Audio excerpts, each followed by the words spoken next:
앞에 목련이 벌써 이제 몽우리가 피고 있죠. 조금 있으면 이제 개나리도 피고 또 진달래도 피고 철쭉도 피고 또 벚꽃도 흩날리게 될 거라고 생각합니다.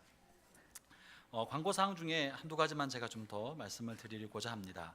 다음 주 6번 광고인데요. 다음 주에 재직 부서장 회의가 있습니다. 재직 부서장 회의는 각 재직 부서장이 올해 사역 계획, 사업 내용, 예산 이 내용을 가지고 전체 부서장이 함께 모여서 논의하고 또 의견을 교환한 그런 시간입니다. 모든 재직 부서장은 반드시 참여해 주셔야 됩니다. 꼭 일정을 조정하시고 다음 주 6시 반 재직 부서장은 시간을 비워두시고 또 자료를 이렇게 준비해서 나눠줄 수 있도록 해주시기를 부탁드립니다. 또 4월 그러니까 내일 다음 주부터 일부에는 증경총회장이신 김종원 목사님 말씀 전해주시고 증경총회장께서는 이번 주간에 있는 일본 노회에 참여하셔요. 노회에 오셔서 말씀도 전하시고 일본에 있는 몇 교회를 지난주부터 방문하기 시작하셨습니다. 그리고 한국에 오셔서 우리 교단에서 한국에 있는 교회는 우리 교회밖에 없는 거예요. 우리 교회랑 수원 화목교회. 그래서 우리 교회에 오셔서 또 우리 뭐 본인께서 한국에 아는 교회도 많으시지만 교단 산하의 교회 방문해 보고 싶어 하셔서 즐겁게 우리가 모시게 되었고 일부의 말씀 전해주시고 가십니다. 그 2부에는 이제 우리 베델교회 목사님 현상훈 목사님께서 2부 말씀 전해주시고 또 금요일부터는 이웃교회 목사님 영광교회 목사님과 성산교회 목사님 또 인천의 예선교회 목사님을 한 분 한 분 모시고 금요 특별 부흥 예배를 드리고자 합니다. 이런 여러 가지 이유 중에 하나는 올해 4월 말에 4월 마지막 주와 5월 첫째 주에 우리로서는 큰 행사를 치릅니다. 그래서 우리가 건축 입당을 앞두고 우리 교회를 이끌어갈 중요한 중직자들을 선거하는 게 4월 마지막 주 5월 첫째 주입니다. 4월 마지막 주에는 장로님과 권사님을 투표할 거고 5월 첫째 주는 안수 집사님을 투표하는 시간을 갖습니다.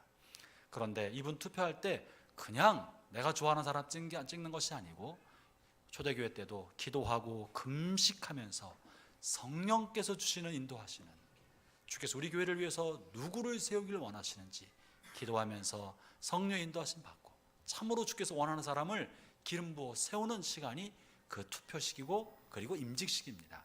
그래서 4주간에 걸쳐서 우리가 말씀을 듣고 은혜 받고 성령 충만해서 주의 뜻을 마음속에 잘 새기고 나서 투표에 참여할 수 있도록 그렇게 준비하시면 좋겠습니다. 4월달 특별 금요 부흥 예배 여러분 꼭 기억하시고 주변에 계신 이웃교회 훌륭한 목사님들 모시고 말씀 듣는 시간이니까 꼭 시간을 비워두시고 참고하시면 좋겠습니다.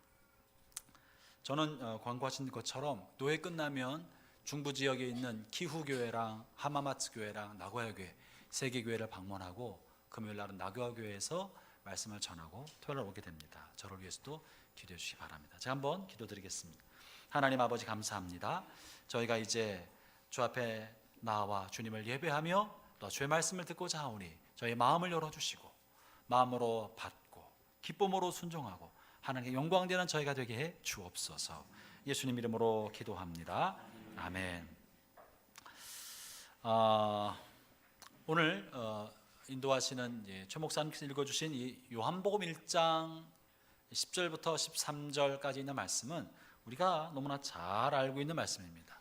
대부분 요한복음 1장 12절의 말씀은 외우고 있지 않을까 싶습니다. 다른 사람을 전도할 때도 그렇고 나 자신에게도 구원의 확신을 얻게 되는데 결정적인 증거 본문인 거예요. 나 자신의 구원의 확신은 어디서 오는가? 하나님의 말씀을 근거로 오는데 그 말씀의 구원의 확신에 관해서 증언해 주는 성경 본문 요한복음 1장 12절인 것입니다. 우리 한번 외워볼까요? 시작. 영접하는 자 곧 그 이름을 믿는 자들에게는 하나님의 자녀가 되는 권세를 주셨으니 아멘. 내가 예수님을 그리스도로 영접하였고 예수를 나의 구세주로 고백하였고 믿는다. 그러므로 나는 누구다? 하나님의 자녀다. 이것이 우리가 하나님의 말씀을 통하여 구원의 확신을 증거해주는 중요한 증거 본문인 것입니다. 그래서 이 본문을 통해서 우리가 이 잘 알고 있는 이 말씀을 조금 다른 각도로 살펴보면서 우리가 하나님의 자녀가 되었는데 자녀가 되면서 누릴 수 있는 권세 몇 가지를 한번 좀 살펴보고자 합니다. 여러분, 본문에서 말하고 있는 먼저 중요한 사실 중에 하나는 예수님께서 이 땅에 오셨을 때 예수님은 그저 이 땅에 태어난 2000년 전에 유대 청년의 한 분으로 한 명이 아니라 이 땅에 오셨던 그분은 하나님이셨다. 천지와 만물을 지으신 하나님이셨음을 먼저 선언하고 있습니다. 그것이 11절 말씀이죠. 10절과 11절, 한번 10절 11절을 다시 한번 같이 읽어봅시다. 시작. 그가 세상에 계셨으며 세상은 그로 말미암아 지은 바 되었으되 세상이 그를 알지 못하였고 자기 땅에 오매 자기 백성이 영접하지 아니하였으나 세상이 그로 말미암아 지은 바 되었지만, 세상을 예수님이 지으시고 창조하셨지만, 그래서 이 땅에 있는 사람들이 다 주님께서 창조하시고 지으신 주님의 백성들이었는데 자기가 지은 세상에 오셨지만 자기가 지은 백성이 그 주님을 알아보지 못하고 영접하지 아니하였다라는 말을 하고 계십니다. 여러분, 이것은 무슨 말이에요? 이것은 굉장히 중요한 이야기를 하고 있는 거예요. 이것은 우리가 주님을 알고 믿고 받고 영접한 것은 사실은 우리 힘으로 된 것이 아니라는 거예요.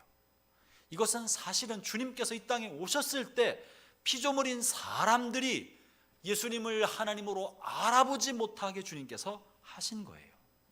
그러지 않고서 어떻게 못 알아볼 수 있겠습니까? 그러나 주님께서 당신을 알아보지 못하게 하셨어요. 알지 못하게, 깨닫지 못하게, 그리고 특정한 어떤 사람들로부터만 영접받고 환영받도록 하신 것입니다. 그래서 주님께서 어떤 사람에게 자신을 알리시고 영접하고 믿게 하셨습니까? 그것은 바로 창세 전부터, 우리를 지으시기 전부터, 그 오래전부터 주님께서 일군의 사람들을, 많은 사람 중에 어떤 사람들을 선택하셔서 영원토록 주님과 함께 있게 하시고자 일군의 사람을 선택하신 것입니다. 그리고 선택한 그 사람들만 예수 그리스도를 구세주로, 창조주로, 하나님으로 알아차릴 수 있게 하셨다는 거예요. 그러므로 형제자매 여러분, 우리가 예수님을 알게 된 것은요, 우리의 탁월한 종교성 때문에 그런 것도 아니고 내 삶이 어렵고 힘들어서 마음의 위안을 얻고자 어떻게 하다 보니 교회 나가게 되었고 친구 손에 이끌려 교회를 그저 따라가서 우발적으로 얻어진 것이 아니라 창조자의 창조의 경륜에 따라 이루어졌다는 사실입니다. 할렐루야. 그래서 내가 주님을 알게 돼서 내가 예수님을 영접하고 예수님을 믿게 된 것은 나의 의지로 말미암아 된 것이 아니라 주님께서 오래전부터 계획하시고 섭리하시고 예정하시고 선택하셨기 때문에 우리가 그리스도를 알게 된 것입니다. 이것이 본문에서 말하고 있는 거예요. 사람들이 영접하지 않았지만, 자기 땅에 오매 자기 백성들이 받아들이지 않았지만, 그러나 일군의 사람들은 그리스도를 알아차리게 하였고 알아보게 해 주었다는 것이죠. 12절입니다. 12절 읽어봅시다. 시작. 영접하는 자 곧 그 이름을 믿는 자들에게는 하나님의 자녀가 되는 권세를 주셨으니, 이 하나님을 알아보고 예수 그리스도를 하나님으로 알아보고 구세주로 알아보고 믿고 마음에 영접하게 한 것은 하나님의 선택이다. 하나님의 정하심이고 예정이라는 사실입니다. 이 사람들은 특별한 사람이에요? 보통 사람이에요? 특별한 사람이에요. 특별한 사람이에요. 아무도 못 알아보았었는데 우리는 어찌어찌 하다 보니까 알아보게 되었지만, 이 모든 것은 하나님의 은혜의 선택하심이 우리를 선택하셨기 때문에 우리가 그 길을 걷게 된 것입니다. 그 사람들이 누구예요? 여러분의 옆에 앉아있는 이분들이에요. 그 특별한 은총을 받은 사람들이 누군가 쳐다보세요. 어떻게 생겼나? 도대체 어떻게 생기면 그런 은혜를 받을 수 있나? 그렇게 생겼어요. 이렇게 생기면 그런 은혜를 받는구나. 오래전 창세 때부터 하나님 마음에 딱 정해놓으셨다가 아무도 알아보지 못할 때 우리랑 환경과 여건을 만들어서 우리로 하여금 하나님을 찾게 하고 하나님을 발견하게 만들고 이 땅에 청년으로 오신 청년 예수를 창조주요 그리스도로 알아보게 하여서 그분을 마음에 모시게 하신 것입니다. 그러므로 우리가 하나님의 자녀가 된 것은요, 우리의 종교성과 믿음의 결단과 헌신으로 말미암아 된 것이 아니라 하나님의 은혜입니다. 하나님의 선물입니다. 값없이 주신 하나님의 은총입니다. 그러므로 우리가 이 하나님의 자녀가 된 이 놀라운 선물을 무엇과 바꿀 수 있겠습니까? 어떻게 이것을 말로 표현할 수 있겠습니까? 만약 하나님 우리를 선택하지 않으셨다면 우리도 저 죽음 인생의 마지막 종착점인 줄 알게 되었을 것이고, 내 마지막은 무덤가가 되든지 한 줌의 재가 되어서 뿌려지게 되든지 그것으로 내 인생이 다 끝나는 줄만 알았을 거예요. 지금 잘 살면 뭐 할 거예요? 여러분, 지금 건강하면 뭐 할 거예요? 아무리 건강해도요, 50년 후에, 이 중에 50년 후에 일부는 괜찮겠구나, 80년 후에 두 발로 서서 뛰어다닐 사람 아무도 없습니다. 제가 예언하건대 80년 후에 두 발로 서서 뛰어다닐 사람 아무도 없습니다. 자신만만한 것처럼 보이는 사람도 좀 있어요. 우리가 할 수 없는 거예요. 아무리 건강해도, 아무리 돈을 많이 가져도요, 80년 후에 자기 손으로 초코파이 하나 사 먹을 수 있는 사람 아무도 없습니다. 아무도 없습니다. 우리가 가진 모든 것이 아무리 많아도 유한한 것이에요. 죽음과 함께 모든 것은 사라져 버리는 거예요. 그래서 인생은 허무하고 공허하고 허전한 거예요. 죽음을 생각하면 참담하고 깜깜하고 암울한 거예요. 그래서 어떻게든지 죽음을 피하고 싶어하고 생각도 하고 싶지 않는 게 인간입니다. 그런데 놀랍게도 주님께서 이 세상이 끝이 아니고 이 쌍 건너편에 영원한 세상이 있다는 것을 알려주셨어요. 보이는 것이 다가 아니고 보이는 것은 보이지 않는 것으로 인해 만들어졌고, 보이는 세상은 보이지 않는 영원한 세상으로 연결되는 통과 관문이라는 사실을 알려주셨어요. 이 모든 세상은 우연히 만들어진 것이 아니라 창조주가 있다는 사실을, 그리고 창조주가 우리를 위해 영원한 세상을 만들어 주셨고 우리에게 그 영원한 세상에 들어갈 수 있는 영생의 특권을 주셨다는 것을 알게 되었어요. 그리고 우리는 그 영생의 특권을 받은 사람들입니다. 할렐루야, 아멘. 이것을 무엇과 바꾸겠냐고요. 우리가요, 죽음을 맞닥뜨리고 있으면 1년만 수명을 연장하려고 해도 자신의 전 재산을 쓸 수 있어요. 10년만 연장할 수 있다면요, 도적질해서라도 별것을 다 할 생각을 할 수 있어요. 그런데 영원한 삶을 값없이 무상으로 선물로 하나님 우리에게 주신 것입니다. 하나님의 자녀가 되었기 때문에 그러한 것입니다. 여러분에게 주어진 하나님의 놀라운 특권과 은총과 선물에 감사하기 바랍니다. 할렐루야. 우리는 그런 사람들이에요. 여러분, 세상을 향하여 오늘을 비록 가난하게 살고 몸이 아프고 삶이 빡빡하고 힘들고 어려워도 여러분이 하나님의 자녀가 되었다는 사실을, 영생의 티켓을 붙들고 있다는 사실에 담대하기 바랍니다. 감사하기 바랍니다. 용기와 대범함을 갖기를 축원합니다. 오늘 본문에서 이렇게 하나님의 자녀된, 영생을 선물로 받고 자녀된 사람에게 주신 몇 가지 특권이 숨어 있는데, 우리가 쉽게 넘어갔던 내용 몇 가지만, 하나님의 자녀로서 누릴 수 있는 특권을 몇 가지만 좀 살펴보려 합니다. 첫째는요, 우리가 하나님의 자녀 되었다는 말은 하나님을 아버지로 부를 수 있는 특권, 권세를 가졌다는 것입니다. 여러분, 아무나 하나님을 아버지라 부를 수 없습니다. 그냥 다 하나님이 아버지가 되는 것이 아닙니다. 누구나 다 그냥 아버지 그럴 수 없습니다. 하나님이 아무리 좋은 분이어도, 그래서 누구나 하나님의 자녀가 되기를 원한다 할지라도 그렇다고 해서 누구나 하나님을 다 아버지라 부를 수 없습니다. 이것이 사실입니다. 한 번은요, 예수님이 계시는 동안에 예수님 곁에 있던 일군의 사람들이 다가와서 우리가 하나님의 자녀인데 라고 말한 적이 있어요. 그랬더니 예수님이 뭐라고 말씀하신 줄 아세요? 누가 너희들 하나님의 자녀라 하느냐?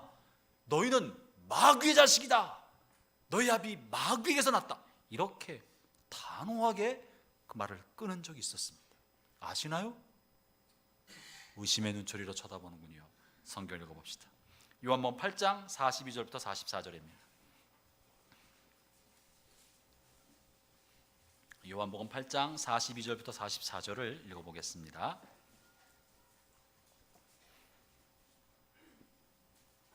제가 읽을 테니까 눈으로 보세요. 예수께서 이르시되 하나님이 너희 아버지였으면 너희가 나를 사랑하였으리니 이는 내가 하나님께로부터 나와서 왔습니다. 나는 스스로 온 것이 아니요 아버지께서 나를 보내신 것이니라.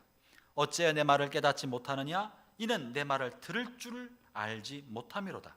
너희는 너희 아비 마귀에게서 났으니 너희 아비의 욕심을 너희도 행하고자 하느니라. 그는 처음부터 살인한 자요 진리가 그 속에 없으므로 진리에 서지 못하고 거짓을 말할 때마다 제 것으로 하나니 이는 그가 거짓말장이요 거짓의 아비가 되었습니다.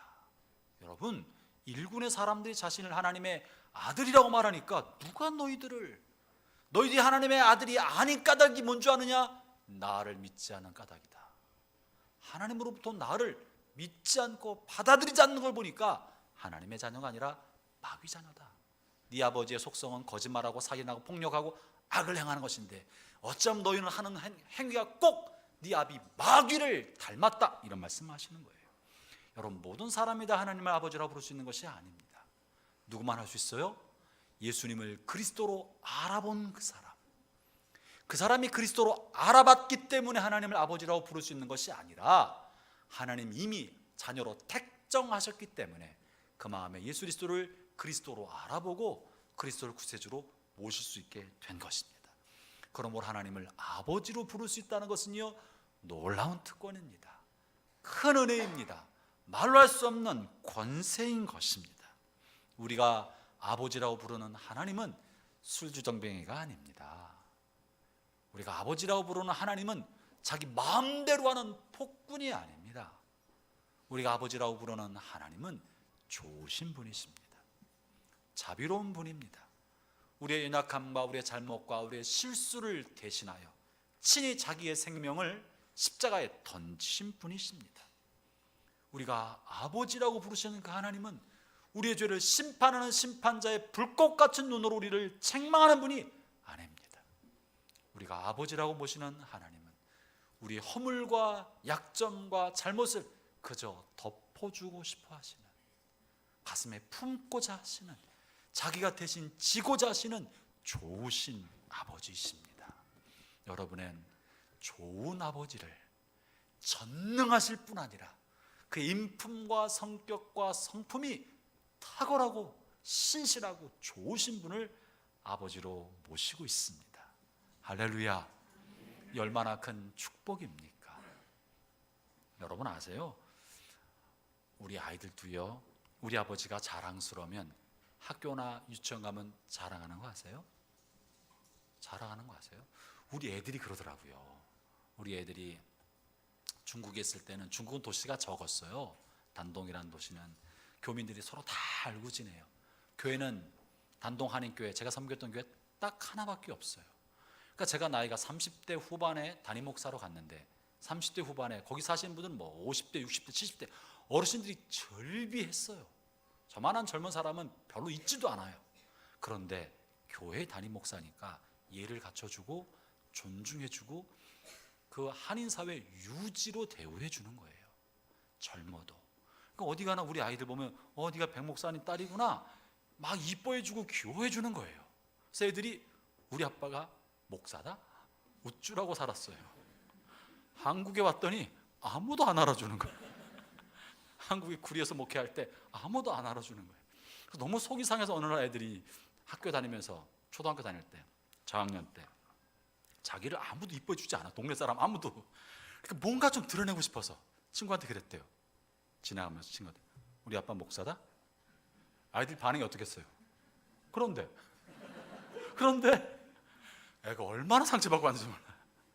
아이들은요, 아빠를 자랑하고 싶어 하는 거예요. 집만 조금 커도 집 자랑하고 아빠 차만 좀 좋아도 차 자랑합니다. 여러분, 하물며 여러분의 아버지 좋으신 하나님입니다. 좋으신 분이신 거예요. 그 좋으신 하나님을 여러분은 아버지로 모시고 있는 거예요. 이 좋으신 아버지를 소개하고 알리는 것, 이걸 뭐라고 말할 수 있겠습니까? 이게 전도예요. 우리 아버지 좋으신 분이에요. 좋으신 아버지가 계세요. 그 아버지가 나뿐만 아니라 당신의 아버지가 되시고 싶어 하십니다. 누구든지 예수님을 믿기만 하면 아버지가, 당신도 하나님을 아버지로 모실 수 있습니다.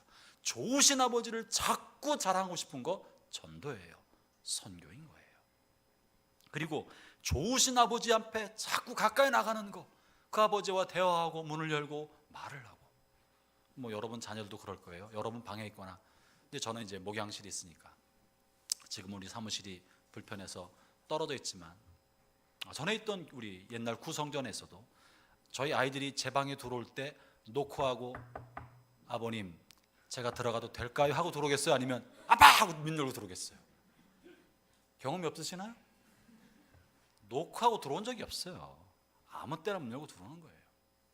그런데 다른 유치부 아이들, 다른 아이들로 들어올 때 들어오지도 못해요. 엄마한테 교육을 잘 받아가지고 목사님 방에 가면 안 된다, 목사님 방해하면 안 돼, 문 앞에만 와 탁탁탁 따지 들어오지도 못해요. 제가 구성전에 있을 때 제 방에 항상 사탕이랑 초콜릿을 놔뒀어요. 애들 좀 꼬셔보려고, 좀 친하게 지내려고. 잘 안 들어와요. 불러다가 주면 아주 겸손한 마음으로 두렵고 떨림으로 하나씩 받아가요. 우리 애들은 주먹으로 퍼가지고 애들 나눠줘요. 왜 그래요? 아빠니까. 아빠가 친하니까, 좋으니까 나를 함부로 하지 않고 내가 실수해도 품어준다는 걸 너무나 잘하니까 두려움 없이 그냥 들어오는 거예요. 여러분, 하나님은 여러분의 아빠이십니다. 좋으신 아빠예요. 그 아빠 앞에 담대히 나가서 아빠 나 좀 도와주세요, 내가 힘들어요, 나 좀 도와주세요, 내 사정이 이래요 라고 말하는 거, 이거는 놀라운 특권입니다. 아무나에게 주어진 특권이 아닙니다. 우리 이 특권을 뭐라고 말합니까? 이게 기도인 거예요. 그게 기도잖아요. 내가 이러이러 힘들어요, 이러이런 문제가 있어요, 아빠 나의 사정을 들어주세요, 도와주세요. 또 아빠를 생각하고 하나님 아버지 앞에 내 마음을 드리고 아버지 앞에 그 품에 달려나가서 그 품에 머무르는 거, 이게 예배예요. 기도와 예배, 친밀하고 친절한 아버지 품에 안겨서 그 안에 쉼을 누리고 아버지 되신 하나님과 사귐을 하는 거, 이게 예배고 기도입니다. 여러분, 그렇다면 기도나 예배, 전도나 선교는 우리에게 부담스러운 의무입니까? 우리에게 주어진 놀라운 특권입니까? 놀라운 특권인 거예요. 우리가 무언가를 달성하기 위해서 우리가 마땅히 할 의무가 아니라 세상 사람들에게는 주어지지 않은 자녀만 누릴 수 있는 놀라운 특권인 거예요. 기도가 그런 것이고, 주님의 품에, 주님의 지성소에 달려가서 엎드리는 예배가 그런 것이고, 아버지 이름을 자랑하는 것이 그러한 것입니다. 요즘에요, 금요 부흥 예배가 뜨거워지고 있습니다. 특별히 너무 감사한 거는요, 남선교회 자치회 우리 리더들이 금요 철야에 참석해서 철야가 끝나고 나면 한 군데 모여서 또 기도하는 시간을 갖고 계세요. 벌써 몇 주째 하고 계셔요. 한두 주 하고 말지 않을까 생각했더니 계속 하고 계시는 거예요. 아멘 해주시면 얼마나 좋겠어요. 격려 한번 해주시기 바랍니다. 네. 가정이나 교회나 남자가 살아나면 살아납니다. 여자만 아멘 하시는 것 같아요. 가정이나 교회나 남자가 든든한 버팀목이 되어서 살아나면 가정도 살아나고 교회도 살아납니다. 오늘의 남성 리더들이 금요철에 나와서 기도하기 시작했다는 것은 교회 회복과 부흥의 문이 열리고 있는 줄로 믿습니다. 안 나오시는 분은 회개하시고 계속 나오시기 바랍니다. 모이고 있는 거예요. 우리가 주님 앞에 나와서 예배드리고 기도하는 것은 특권입니다. 소중한 일인 거예요. 누가 시키지 않았습니다. 그분들이 모여서 이제야말로 우리가 기도할 때구나, 우리가 먼저 앞장서야 되겠구나, 우리가 교회의 리더들인데, 재직인데 하는 마음으로 모여주신 것에 대해서 제가 정말 마음 깊이 감사하게 생각합니다. 또 우리가 두 번째 자녀됨으로서 가질 수 있는 축복 중에 하나는, 두 번째는 하나님을 더 깊게 알아갈 수 있는 권세를 가졌다는 것입니다. 하나님을 알아가는 것도 권세고 특권입니다. 여러분, 우리는 하나님의 가족입니다. 가족으로 우리는 우리의 아버지가 되신 하나님을 더 깊게 알아가야 합니다. 하나님 그것을 좋아하십니다. 여러분, 우리 아이들이요, 옆집 아저씨를 알고 싶어하는 거 이상한 일입니다. 그죠? 옆집 엄마한테 가서 자꾸 그 집에 이런 일 저런 일 꼬치꼬치 캐묻는 거 아주 발칙한 일입니다. 좋은 일이 아니에요. 무례한 거예요. 그죠? 우리 옆집 아이가 자꾸 와서 아저씨 할아버지 이름 뭐예요? 할아버지는 왜 돌아가셨어요? 할머니는 어디 사셨어요? 자꾸 물어보면 굉장히 당황스럽고 무례한 일. 그러나 우리 아이들이 돌아가신 할아버지 할머니와 증조부에 대해서 물어보는 거는요, 좋은 일이에요. 가문의 뿌리를 이해하고 싶어하는 선한 마음이에요. 물어보기만 하면 1시간이든 2시간이든 설명해주고 싶은 게 아빠의 마음이고 엄마의 마음이에요. 아빠의 어린 시절, 엄마의 어린 시절에 관해 이 아이가 관심을 갖는다는 거는요, 나를 뭐 한다는 거예요? 좋아한다는 거예요. 나를 더 많이 알고 싶어 한다는 거예요. 자기 놀 것밖에 생각하지 못했던 아이가 어느 날 아빠는 어디서 어린 시절을 지냈어요? 어느 초등학교 다녔어요? 어느 중학교 다녔어요? 아빠가 다닐 때는 분위기가 어땠어요? 어떤 연예인이 인기였었어요? 아빠는 그 중에 누굴 좋아했어요?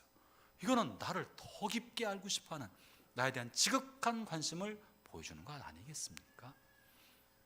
마찬가지로 우리가 하나님을 더 깊게 알아가는 것은 우리에게 준 특권이고 하나님이 참으로 원하시는, 하나님이 기뻐하실 만한 일인 것입니다. 그건 우리가 하나님을 어떻게 알 수 있겠습니까? 아버지신 하나님은 어떤 분인지를 이 안에 기록해 주셨어요.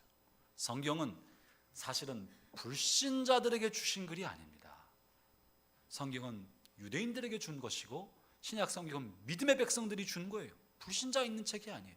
우리에게 주어서 하나님의 자녀들이 하나님 아버지의 뜻이 어떠한 줄을 알게 하기 위하여 주신 거예요. 세상 사람이 어떻게 읽겠어요? 우리가 그걸 알고 자랑스럽게 하나님을 세상에 증언하는 것이지, 지금 불신자에게 준 것이 아니라 믿음의 백성, 하나님의 자녀들을 위해서 주신 것입니다. 형제자매 여러분, 그러므로 하나님의 말씀을 공부하고 성경을 읽고 묵상하는 것은 의무입니까? 특권입니까? 특권이에요. 특권인 것입니다. 아버지의 비밀스러운 1장과 다이어리를 볼 수 있는 건 특권입니다. 어머니의 가계부를 보는 건 금지된 일입니다.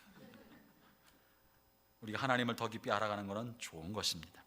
그래서 우리는 성경을 공부하고 날마다 말씀 묵상하고 읽는 것이에요. 여러분, 올해부터 우리는 오랫동안 하지 못했던 제자훈련을 다시 시작합니다.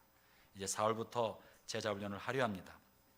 이것을 제자훈련이라고 해도 좋고 성경 공부라고 해도 좋겠습니다. 그런데 우리가 제자훈련이라는 용어를 오랫동안 사용해 왔기 때문에 제자훈련이라는 용어를 쓰려고 합니다. 그 중에 모든 사람이 다 해야 하는 기본적이고 필수적인 과정, 그것을 제자훈련이라고 부르려고 합니다. 그 이전에는 12문을 하였고 또 부가적인 몇 개의 교재를 했었지만 이제는 제자훈련이라는 하나의 과목만 모든 사람이 필수적으로 하고 다른 많은 성경 공부는 선택해서 원하는 분만 하시면 될 것 같습니다. 그래서 기본적인 것은 필수로, 그리고 나머지는 선택해서 평생 성경 공부하는 그런 교회가 되었으면 좋겠습니다. 아무리 좋은 공부도요, 의무로 하면 머리에 남지가 않아요. 내가 선택하면 내가 선택한 거니까 마음과 생각에 남는 것입니다. 기본적으로 하는 건 뭔가요? 많은 연구를 하다가 제자훈련부에서 도란노에서 나온 1:1 제자훈련 성경 공부라는 교재가 있습니다. 아마도 우리가 이전에 부교재로 사용했다고 들었습니다. 도란노에서 나온 1:1 제자훈련, 이것은 1:1로 다른 사람을 제자훈련시키는 것이에요.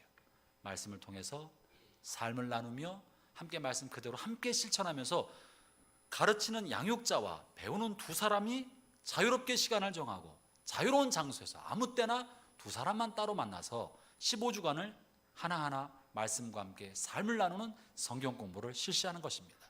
이것을 이제는 제자훈련이라고 부르려고 합니다. 올해 시작합니다. 그리고 이 제자훈련을 할 수 있는 사람을 순장이라고 부르려고 합니다. 순장. 지금까지 써왔던 순장이라는 용어는 사용하지 않고 이 1:1 제자훈련하는 사람을 순장이라고 부르려고 합니다. 그럼 누가 할 수 있을까? 4월 달부터 순장이 되기 위한 순장 교육 과정을 합니다. 순장 훈련을 하는 거예요. 뭘로요? 1:1 제자훈련, 그 책으로 순장훈련을 시킵니다. 순장훈련은요, 한 번만 받으면 됩니다. 한 번 받아서 통과하면 평생토록 순장으로 계속 1:1 양육을 하는 거예요. 1:1 양육도 한 번만 받으면 됩니다. 다른 순장으로부터 한 번만 받으면 그 사람이 이제 나중에 순장 교육 과정을 또 받으면 순장이 될 수 있겠죠. 그래서 아마 제자훈련부를 통해서 재직 부서가 남녀선이 순장반에 들어올 사람과 1대1 제자훈련을 받아야 할 사람을 아마 나누어서 조사를 하고 있는 줄로 압니다. 여러분 보셔서 내가 12문을 거진하지 못했다 싶은 분은 제자훈련반을 받으시고, 적어도 6문 이상, 12문 중에 6문 이상 했다, 나는 그래도 반 이상 했다 싶은 분은 제자훈련반을 한 걸로 치고 순장반으로 오시면 되겠습니다. 자기가 어디에 들어가야 되는지 아시겠죠? 모르시는 분은 제자훈련반 조남훈 집사님에게 상의하시기 바랍니다. 그래서 순장반에 들어오든지 제자훈련반에 들어오든지 올해에는 둘 중에 하나는 다 하셔야 됩니다. 이건 필수 과정이니까 한 번만 하면 다시는 안 해도 됩니다. 그러니까 여러분 꼭 한 번씩은 다 해야 되니까 올해 중에 그렇게 하시기를 바랍니다. 이렇게 우리가 말씀을 배우는 것은 의무가 아니에요. 이건 특권인 거예요.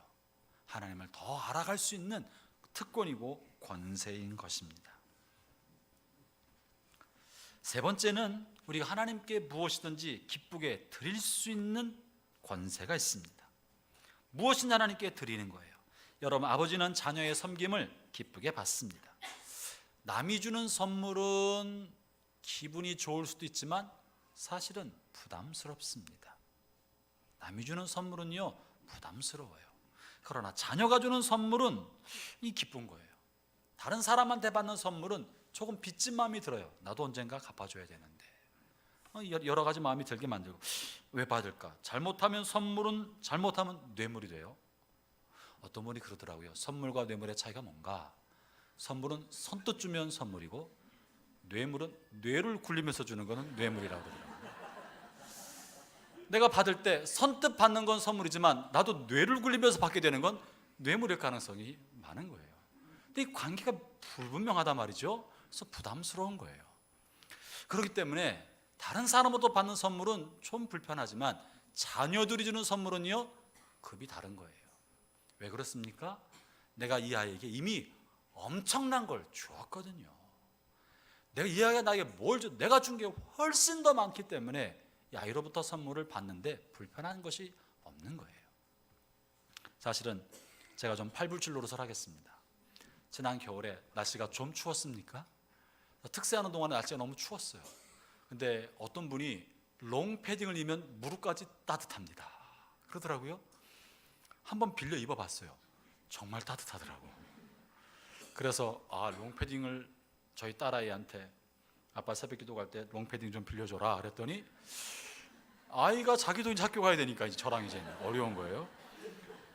그랬더니 제 생일날 글쎄 뭘 줬게요? 어떻게 하세요? 이 아이가 거금 10만 원을 들여서 롱패딩을 선물해 줬어요. 제가 그런 아빠입니다.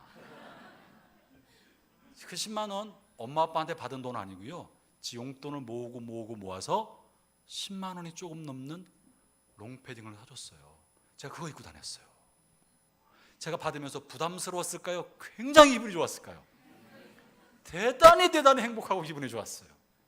아이한테 분명히 부담스러운 금액이지만 저는 이 아이가 그거보다 더 큰 거를 선물해 주리라 내 마음이 있으니까.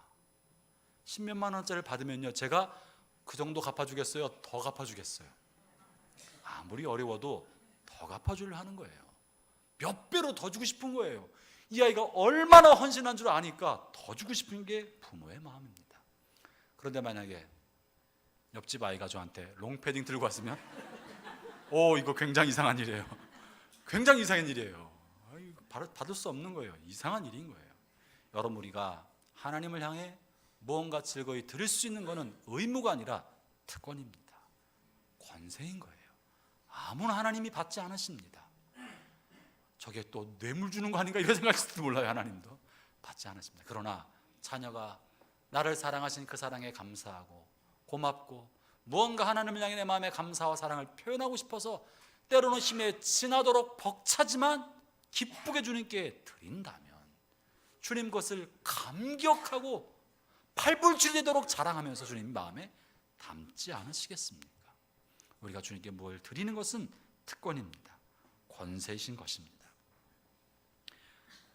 그렇기 때문에 이렇게 생각해 보면요, 헌물을 드리고 예배를 드리고 기도하고 전도하고 말씀을 묵상하고 성경하는 것, 믿음 생활하면서 우리가 가져야 할 부담스러운 의무인 줄 알았지만 사실은 이것은 의무가 아니라 다 우리에게만 허락하신 놀라운 권세요 특권인 것입니다.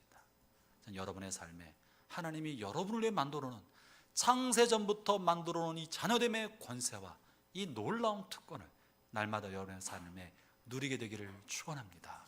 오늘은 그 중에 특별히 한 가지 특권, 주의 성전을 지어서 하나님의 영광을 위해 드리는데 우리가 한번 작정하고 헌신하여 이 주신 기회를 삼아 하나님 앞에 드리는 그런 시간을 가지려고 합니다. 형제자매 여러분, 성전 건축 헌금 작정서를 봉헌하는 이 시간에 여러분 기쁨으로 참여하고 즐겁게 함께 해주시기를 바랍니다. 나를 향한 좋으신 하나님의 사랑, 나를 위하여 자신의 몸을 내어주신 그 하나님을 향해 나 자신도 무언가 드리고자 마음을 담아 드리면 주님은 우리의 마음을 기쁘게 받으실 것입니다. 아울러 여러분의 삶에 날마다 이와 같은 특권이 축복으로 넘쳐나게 되기를 바랍니다. 제가 한번 기도드리겠습니다. 하나님 감사합니다. 먼저 저희 자신의 마음을 비워 감사함으로 주 앞에 나아갑니다. 저희를 자녀 삼아 주신 거 감사합니다.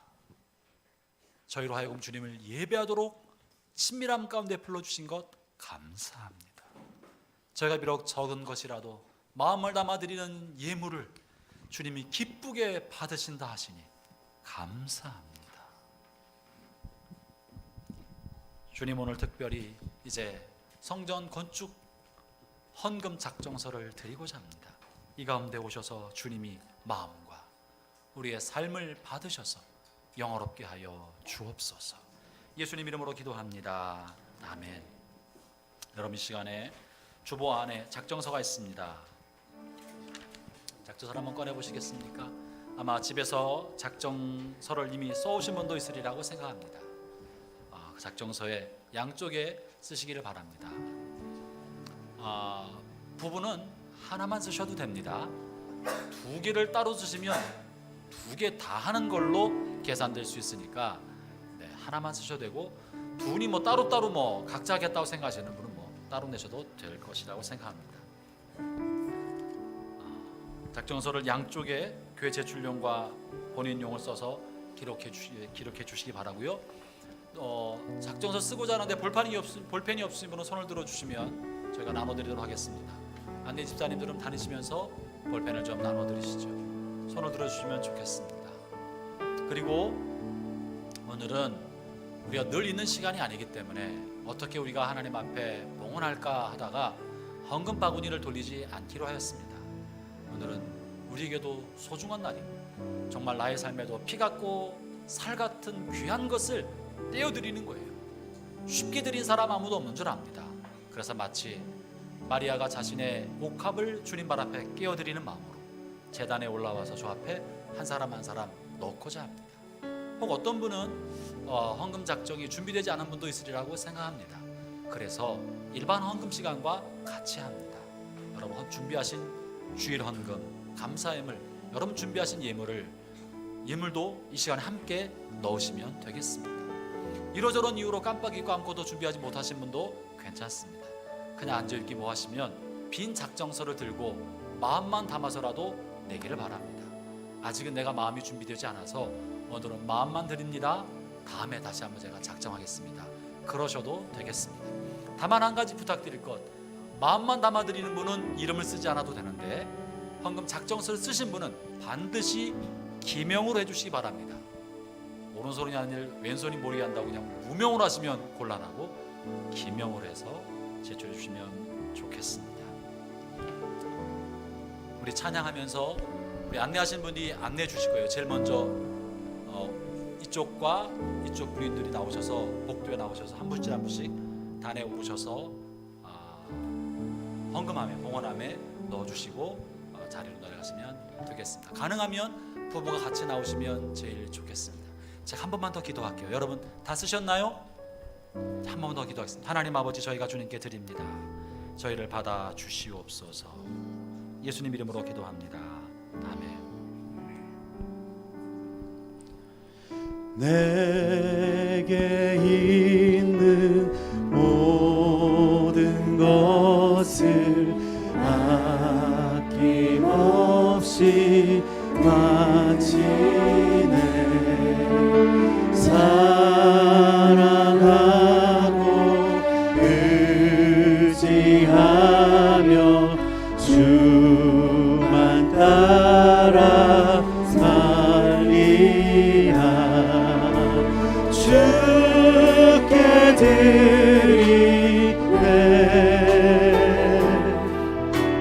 주께 드리네.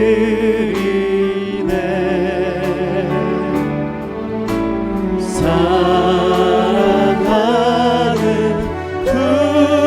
주 앞에 모두 드리네. 내게 있는 모든 것을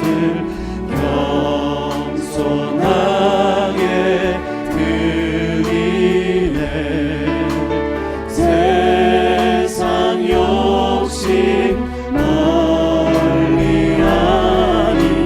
나를 받아 주소서.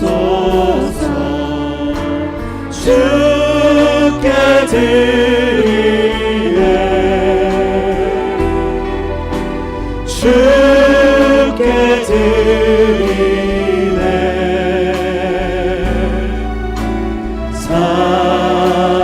사랑하는 구주 앞에 모두 드리네.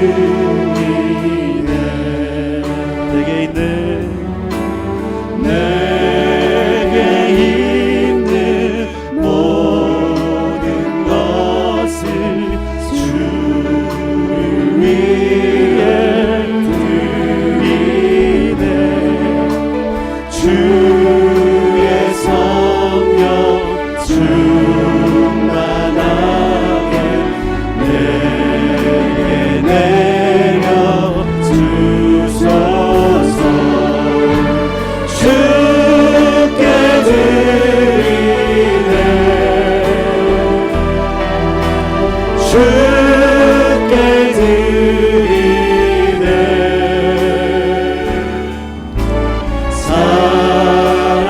사랑하는 구주 앞에 모두 드리. 주께 드리네.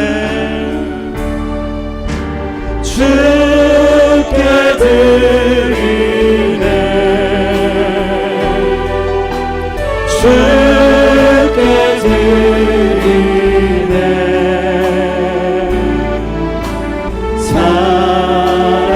사랑하는 구주 앞에 모두 드리네. 주께 드리네. 주께 드리네. 주께 드리네.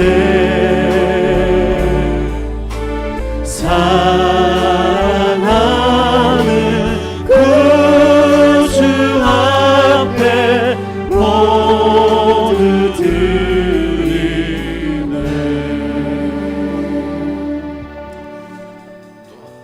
우리가 누구나 다 할 수 있는 일이라며 또 누구나 다 드릴 수 있는 거라며 그것을 어떻게 헌신이라고 말할 수 있겠습니까?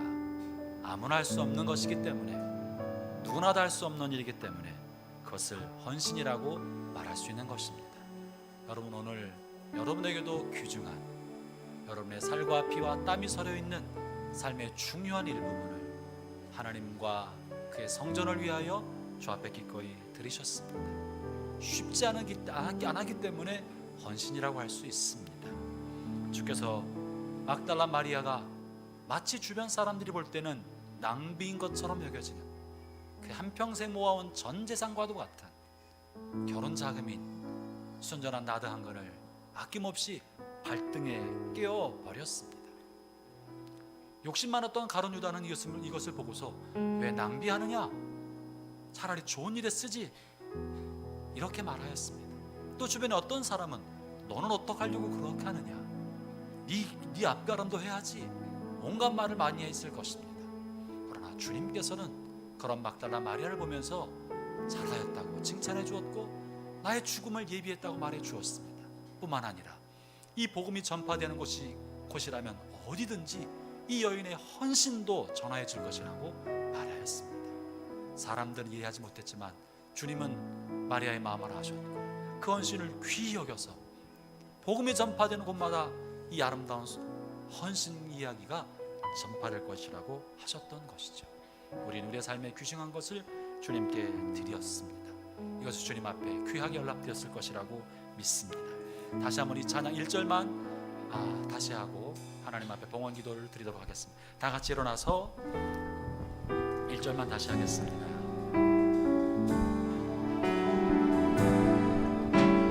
내게 있는 모든 것을 아낌없이 드리네. 사랑하고 의지하여 주만 따라 살리라. 주께 드리네. 주께 드리네.